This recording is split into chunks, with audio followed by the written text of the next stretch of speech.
চলুন আজ আপনাদের আমাদের পরিবারের একটা মিষ্টি গল্প বলি।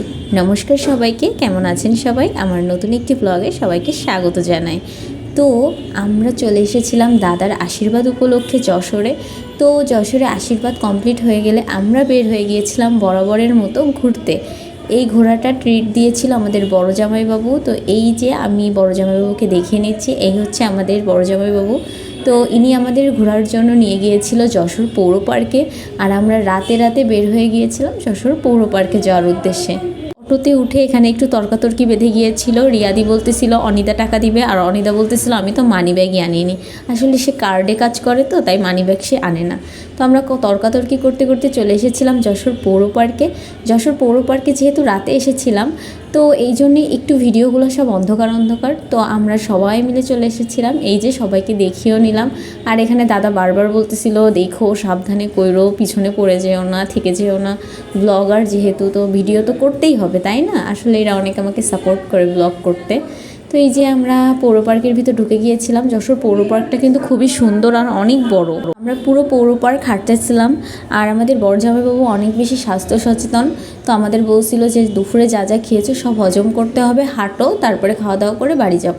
তো এখানে আবার আমাদের মেজো জামাইবাবু ছবি তুলছিল, সেলফি টেলফি তোলা হয়ে গেল। আর এই যে অনিদা অলরেডি দৌড়ানো শুরু করে দিছে, জামাইবাবুও প্র্যাকটিস শুরু করে দিছে, আর আমরা সবাই হাঁটাহাঁটি করতেছিলাম। এখানে আমরা এসেছিলাম বড় জামাইবাবু, মেজো জামাইবাবু, মেজ দিদি, আমরা সবাই মিলে অনেক বেশি মজা করেছিলাম। আর এই হচ্ছে আমাদের রোমান্টিক কাপল, তারা সবসময় একই সাথে থাকে। আমি ভিডিও করছিলাম বলে তারা লজ্জা পেয়ে গেছে।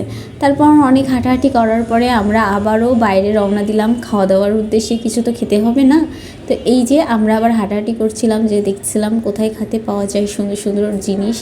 এই যে এটা হচ্ছে যশোর প্যারিস রোড, এটা হচ্ছে প্যারিস রোড যশোরের। খুবই সুন্দর একটা রাস্তা, খুবই দেখতে ভালো লাগে, খুবই পরিষ্কার পরিচ্ছন্ন একটা রাস্তা।